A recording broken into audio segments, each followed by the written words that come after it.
84-year-old Donald Eugene Carnley was born on February 26, 1935. He married Lavelle Carpenter when he was only 18 years old and she was 15. He had his first child by the age of 19. Her name was Margaret Ann. He then went on to have two more daughters, Wanda Sue and Catherine Kay. Him and Lavelle Carnley were married for 64 years when she passed away from colon cancer. All through her battle with cancer, he kept his head high and his faith strong. He is a role model for all the guys in our family because of his loyalty and love for family and God. He always knows how to make us smile and always has a joke for us. He never fails to entertain us with his outrageous and hilarious stories from his past experiences.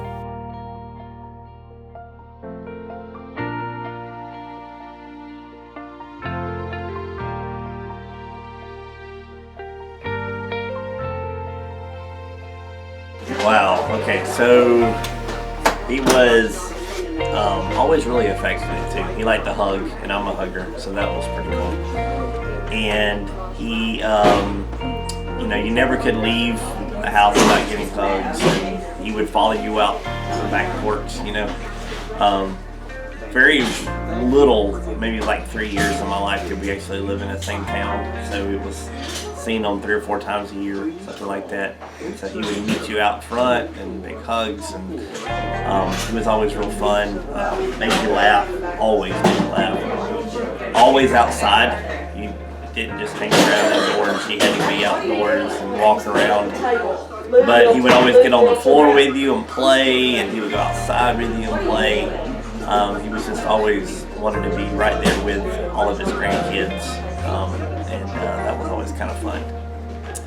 Well, you could never be in a bad mood around Granddaddy because he wouldn't put up with that. So if he noticed that you were upset or whatever, he would make sure and put you in a good mood with just his goofiness or just his unwavering annoying to put you in a good mood. So that's what I remember the most, is that just he always made you smile. Granddaddy and I aggravate each other.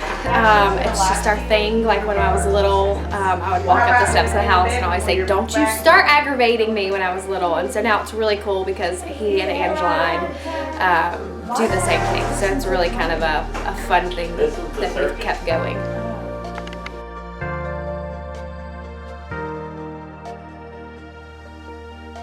Hard work. He was always hardworking. Worked hard to provide for our family.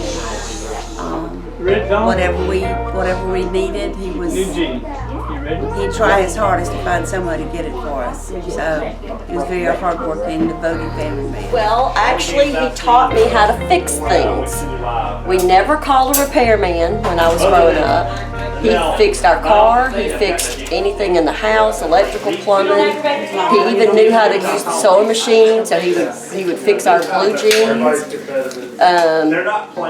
When I was a teenager, he and I actually built a bathroom in his house.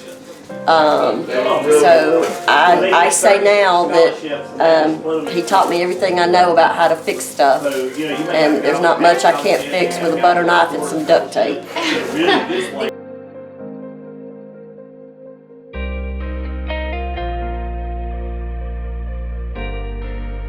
Well, I remember coming over, and the first time I met him was actually in Hattiesburg. And he probably didn't say 5 words the entire time, so I thought he was extremely quiet. And then him and I one time went out to the farm, and the second we got out there, I didn't say a word, and he talked from start to finish. And I said, "Okay, this is his spot." But one funny story I'll share. It was the first time we were out there, and we were walking together, and then I was walking up ahead, and he was just kind of behind me, and he was telling a story, and as I kind of heard his voice start trailing off a little bit, and so I turned around, and he was squatting and going to the bathroom and still just telling that story right there in the open, and then just kept on going. So I said, okay, I think he's comfortable with me at this point. So. Okay, so Dad and I started dating when I was a senior in high school. He's behind you. And they came to, Dad and I were both in band. They came to one of the football games, and I was actually in my band uniform in the stands. Chad goes, "Hey, look, you need to meet my grandparents." And the first thing they did is like, "Hey, how are you?" And both of them gave me a big hug. Never met these people before in my life, and and then I was gotten on to several times because I would say, "Your grandmother, your granddaddy," and they would say, "No, I'm your grandmama and granddaddy too." So, just very welcoming. Yeah, that was my first impression. My opinion over 20 years, he scares me. He's aggravating. Not him. I have to make sure he's not behind me. Sure, I don't aggravate and don't scare. Gosh, that's been so long ago, I don't even remember the first time I did meet him. I think I was more impressed with his wife, Lavelle. She probably scared me to death. And he was sort of quiet and didn't say much, so my first impression of him, I guess, was he's a pretty neat fella. He's still the same as he always was. Nothing's changed. We used to get out there and play games out in the front yard all the time when he was about my age, and so he still likes to play and have fun, and that's always the way he has been. A gentleman. I mean, I can't really list them all because there's lists. I think, well, I love when, even though it freaks us to death, I like when he scares us, because like when you're sad or something and he just like scares you. It's just and I love that he's just always happy. Okay, I think my favorite thing about Granddaddy is how he always has a story to tell. And like, it might not be the funniest story, but just him laughing about it, and like to the point where he can't finish telling the story. So I think like how he always makes us laugh and tells like the dumbest stories. My favorite part was he making biscuits, those little babies. Like, they're so young. My favorite part is that when like Granddaddy is like we'll be outside and like Granddaddy will like be out here with us, and like he will just like come up, sneak up to you, and just like scare you, scare all the little kids, and just plays with you. My favorite part is when he takes us. My favorite thing about Granddaddy is how happy he is all the time. Humble. Integrity. A great example of how to live.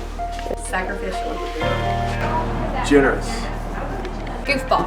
Knowledgeable. Granddaddy's the best. Funny. Happy and always laughing. Granddaddy is very loving. What is this? He's a hugger. Giving. What is your full name? Donald Eugene Carnley. When is your birthday? February 26, 1935. Where were you born? Coffee County. Can you tell me what it was like growing up with three sisters?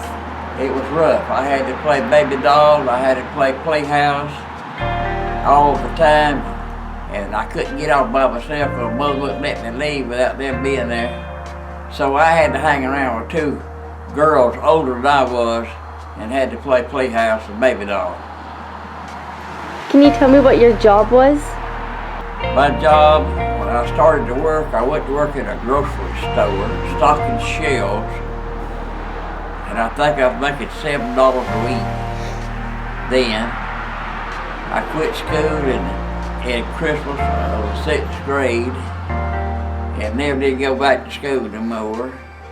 And I worked at a service station, grocery stores, and supermarkets. And then I went back to the filling station and worked at Standard Oil Company. And then I got tired of working 7 days a week, so I got me a job at Hayes International at Naperville. and I worked there 36 years, and I retired. What was the coolest thing you got to do because of your job? When they transferred me from upholstery to a flight line mechanic. How did you and Grandmama meet? We met at the grocery store when I worked at the grocery store. They lived right up the street, and she'd walk down there to the grocery store to buy groceries, and we got to talking. And every time I'd get a dinner break, I'd go to her house. I wouldn't go home. I'd just stay there for an hour and then go back to the grocery store. What is the biggest change the world has seen in your lifetime? But when I was walking across the flight line, or from the hangar over to the other side to work on an aircraft, they come back and told us that the president got killed, and he got shot. And I don't remember the president's name. Do you remember what it was? Kennedy. Kennedy. Okay. What's important for someone to have to be successful in life? Have to have money. And the only way to save it is to put it up and not go back and get it. I put $5 a week in the credit union, and I went and got some of it back out when we had to have something that was necessary, but I still didn't get it all back out, and I didn't miss my money because I didn't never get it. And that way, I had a little bit saved up, and my wife, I had a little saved up too, because she got a bonus when Dothan Oil Mill sold out. She worked for them for several years. I don't remember how many. But she got a bonus when they sold her place, and she put her money in the credit union with mine. But she had an account and I had an account. But when she passed a year and 6 months ago from today, or tomorrow, 23rd. And I've been lonesome being by myself ever since, but I don't have to worry about money. I got a little bit over yonder, and a little bit over yonder, and a little bit up yonder, so I'm good the rest of my life. And the kids are gonna get what I've got left, so I'm gonna leave them a bonus when I die. Would you say you were successful? Like you've had a successful life? I have. I've had a great life. Enjoyable life. 83 years old, and still can do anything I want to do, but I don't want to do it. What made you most happy in life? Well, what made me happy to start with was when I got married. I had a lady that loved me and I loved her, and we stayed together. I guess not unless it was, what made me happier was when my first child was born. That was Margaret Ann, and then Wanda Sue got born, and then came back and I got born. So I had 3 kids that looked after me. So that's great. Christmas. Oh, Christmas. It just don't mean as much to me now as it used to when it was back when the kids were at home. We had to figure out what to get for them and all that kind of stuff. And the wife was home, and when she passed away, I'm by myself, and every day I live is just a good day. Every day I wake up in the morning, I thank the Lord for this day. So I'm well pleased, and I got a good health, and I can do anything I want to do. But my want tos are getting downhill, and now that I think I might want to do it, it changes my mind, and I don't want to do it. So it's just one of them things that you just can't depend on. What advice would you give your younger self? Enjoy life. Enjoy every day you got coming. Enjoy it. And do as you are blessed to do. So you know what you're supposed to be doing and what you ain't supposed to be doing. So just enjoy every day. Don't go around mad, go around happy. On a bad day, you're not happy. It's not a pleasant life for you. Just try your best, just put it aside and go on and enjoy it. That's what you're here for. You enjoy life. And that's what God put you on this earth to do, is enjoy yourself. He didn't put you down here to be in misery all the time, not unless you've done something to Him that's, or something to, somebody else that you wasn't supposed to be doing to them or something other, but just enjoy yourself. How long have you had the farm? I don't remember, somewhere around 30 years. when I retired 21 years, well, this December will be 22 years that I've been retired, and I worked there 36 years, and I had it bought and paid for before I retired. So I know it. I had it paid for, the house and the farm paid for when I retired. So it's been, I'd say 35 years, something like that, maybe 40.